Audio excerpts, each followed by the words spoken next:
Indonesia yang terdiri dari berbagai ragam suku dan budaya mempunyai cerita yang kaya. Setiap daerahnya bahkan mempunyai legenda yang juga termasuk mitos dan mistis. Salah satunya mitos mengenai hantu Banaspati.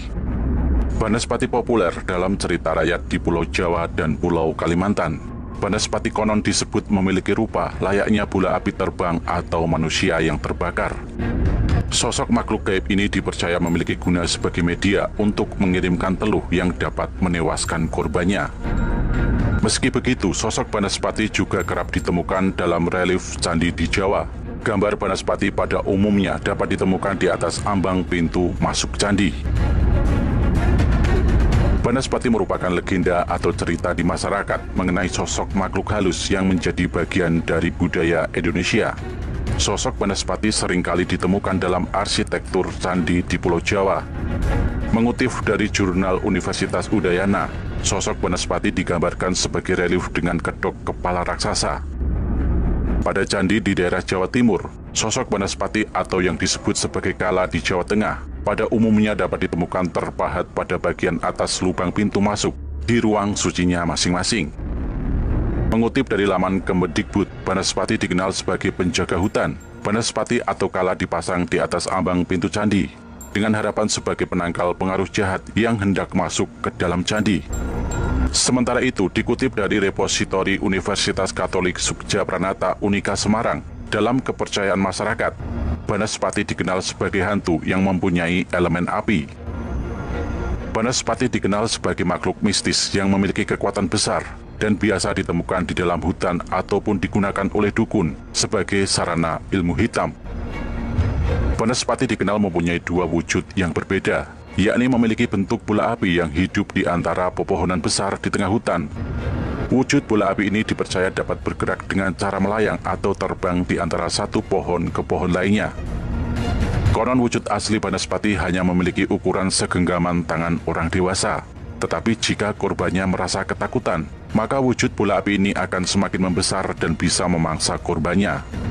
Sementara itu, apabila dalam wujud keduanya, Banaspati dipercaya memiliki wujud layaknya manusia, tetapi tubuhnya diselimuti dengan api yang membara. Dalam wujud manusia berselimut api ini, Banaspati dikatakan bergerak dengan berjalan menggunakan kedua tangan, sementara kakinya menghadap ke arah atas. Banaspati dalam wujud manusia api akan mengejar dan menjulurkan lidah api ke mangsanya yang dapat membuat korbannya terbakar. Mengutip Claire Holt dari buku Art in Indonesia Continuity and Change yang dikutip oleh jurnal Universitas Udayana, sosok Banaspati yang kerap kali ditemukan di ambang pintu candi mempunyai kesamaan dengan mitologi dari negara India, yakni Kirtimuka. Dalam jurnal yang sama lewat buku Myth and Symbol in Indian Art and Civilization, Henrik Simmer menjelaskan, pada mitologi tersebut dikisahkan mengenai satu tokoh raja raksasa Asura bernama Jaladhara yang kejam dan sakti. Suatu ketika Jaladhara memerintahkan satu tokoh raksasa sakti bawahannya yang bernama Rahu untuk pergi ke surga dengan tujuan untuk menghancurkan daerah serta kewibawaan kekuasaan dewa yang tertinggi di jagat raya, yakni Dewa Siwa. Serangan Rahu ke surga ini menyebabkan Dewa Siwa menjadi murka. Dalam rasa murkanya ini, dari satu titik di antara alis dan keningnya, muncullah satu makhluk yang sangat dahsyat dan kemudian ditugaskan membasmi Rahu. Kekuatan raksasa yang tercipta dari rasa murka Dewa Siwa yang dahsyat tersebut membuat Rahu menjadi takluk serta memohon ampunan dari Dewa Siwa. Dikisahkan berikutnya, makhluk raksasa yang tercipta dari Dewa Siwa ini tanpa henti-hentinya memakan segala sesuatu yang ditemuinya. Dewa Siwa menyadari masalah baru ini dan dengan segera memerintahkan supaya sang raksasa sakti ciptaannya untuk segera memakan bagian tubuhnya sendiri.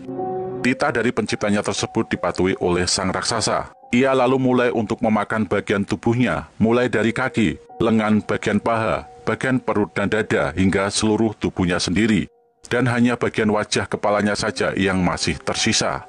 Selanjutnya Dewa Siwa bersabda, "Sejak saat ini engkau anakku bernama Kirtimuka dan aku nobatkan engkau untuk menjaga istanaku. Engkau tinggal di ambang pintuku, engkau akan termasyur.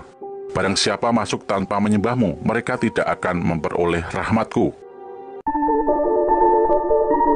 Sementara itu, dalam kepercayaan masyarakat yang ditulis oleh situs Budaya Indonesia, Banaspati diyakini merupakan salah seorang tokoh yang mengadopsi ilmu hitam yang terjadi di era Kerajaan Majapahit. Banaspati adalah salah satu raja lautan yang merupakan keturunan dari siluman atau bangsa api. Ketika Banaspati memimpin bangsa siluman, banyak sekali manusia yang menjadi korban dari keganasannya. Meski demikian, berkat pertolongan dari Nabi Khidir, akhirnya Raja Banaspati bisa dilenyapkan. Menurut hikayat, pasca Banaspati dilenyapkan oleh Nabi Khidir, ternyata masih ada keturunannya yang memiliki nama Setan Kober. Setan Kober ini diyakini hidup 500 tahun pasca Banaspati dibunuh.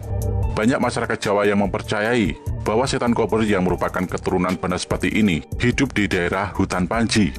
Masa kejayaan dari Setan Kober tersebut berlangsung tepat pada era keemasan Kerajaan Majapahit. Pada masa itu, ketika belum mempunyai kekuatan dan belum mempunyai kerajaan, Setan Kober ini memutuskan untuk melakukan kerjasama dengan Patih Gajah Mada untuk membumi hanguskan para pemberontak serta melakukan perang melawan kerajaan-kerajaan Islam yang juga meliputi Kerajaan Demak. Setan Kober ini dikenal mempunyai sifat yang licik dan sangat sakti. Pada masa perang antara Majapahit dengan Demak Bintoro yang kala itu dipimpin oleh Raden Fatah, Setan Kober ini kerap membuat kerajaan Islam mengalami kekalahan. Singkat cerita, Setan Kober ini pada akhirnya berhasil dikalahkan oleh Pangeran Sutawijoyo. Hingga saat ini keturunan Banaspati pun dipercaya masih tinggal di hutan Panji, serta mendirikan kerajaan di lautan. Setidaknya ada 3 jenis setan Banaspati ini dikenal secara luas oleh masyarakat Jawa dengan wujud yang berbeda-beda. Yang pertama adalah Banaspati Geni. Jenis Banaspati Geni bersenyawa dengan udara serta udaralah yang menjadi sumber dari kekuatan utamanya. Sumber kekuatan utama lainnya ialah rasa takut seseorang. Semakin besar rasa takutnya, semakin besar juga kekuatan dari Banaspati tersebut. Jenis ini menyerang targetnya dengan melalui udara untuk membuatnya lebih kuat dan lebih membara. Energi udara yang dimanfaatkan oleh Banaspati Geni ini menambah kobaran apinya menjadi semakin besar. Yang kedua, Banaspati Tanah Liat. Jenis Banaspati Tanah Liat kerap bersembunyi di hutan. Dia senang menghisap darah korban hingga habis. Incarannya yaitu orang yang tak menampakkan kakinya langsung ke tanah. Cara paling mudah agar tidak diincar oleh Banaspati jenis ini adalah berdiri langsung di tanah tanpa alas kaki. Banaspati jenis Tanah Liat tak akan menyerang orang yang menampakkan kakinya langsung ke tanah. Yang ketiga, Banaspati Air. Jenis Banaspati Air mengincar target di air. Caranya seolah-olah menenggelamkan korban di dalam air. Padahal sejatinya korban dia sudah dihisap darahnya terlebih dahulu oleh Banaspati tersebut sebelum akhirnya ditenggelamkan. Untuk menangkalnya, menurut para orang tua zaman dahulu, Banaspati tidak akan mendekat orang yang bersentuhan langsung dengan tanah. Selain Banaspati, ada 4 hantu lainnya dalam mitologi Jawa yang berwujud api. Berikut perbedaan hantu berwujud bola api dalam kepercayaan masyarakat Jawa menurut budayawan. Yang pertama adalah Kemamang. Makhluk halus atau hantu yang disebutkan mempunyai perwujudan berbentuk menyerupai bola api adalah Kemamang. Penampakan Kemamang diceritakan tampak melayang-layang dari jarak jauh serta terus mendekati satu orang atau menyelusup dari satu pohon ke pohon lainnya. Kepercayaannya adalah hantu Kemamang ini paling populer di daerah Jawa Tengah. Masyarakat setempat mempercayai bahwa kemunculan Kemamang ini selalu membawa petaka seperti maut dan bencana. Kemunculannya hantu bola api ini juga dipercaya bisa membawa penyakit yang menyerang jiwa seseorang. Yang kedua adalah Lampor. Selain itu, makhluk halus berwujud bola api lainnya yakni Lampor. Lampor konon merupakan barisan atau pasukan makhluk halus yang berasal dari Laut Selatan. Penampakan Lampor sendiri disebut akan tampak layaknya api yang berjalan dari kejauhan. Lampor konon anak buahnya Nyai Roro Kidul.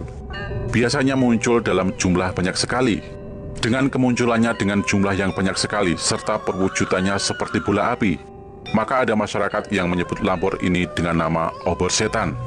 Lampor ini sama halnya dengan Kemamang dan Banaspati, yang dianggap kemunculannya pasti membawa bencana karena mempunyai aura yang negatif. Yang ketiga, Ndaru atau Pulung. Dalam masyarakat Jawa juga dikenal makhluk halus dengan wujud bola api lainnya, yakni Ndaru atau Pulung. Ndaru atau Pulung adalah cahaya merah yang melesat di langit dan jatuh di tanah, baik di sekitar rumah maupun di lingkungan warga. Ndaru atau Pulung ini juga disebutkan kerap muncul pada malam hari. Benda perwujudan daru atau pulung itu dapat beraura positif atau negatif, tergantung jatuhnya kapan. Jika jatuhnya cahaya merah itu di hari yang menjelang pagi, itu mempunyai aura positif atau bagus. Jika jatuhnya tengah malam, mempunyai aura kurang bagus, bisa mendatangkan penyakit. Bahkan ada juga yang memiliki anggapan bahwa cahaya merah yang menjadi perwujudan daru atau pulung yang jatuh di tengah malam itu adalah jengges atau tenung.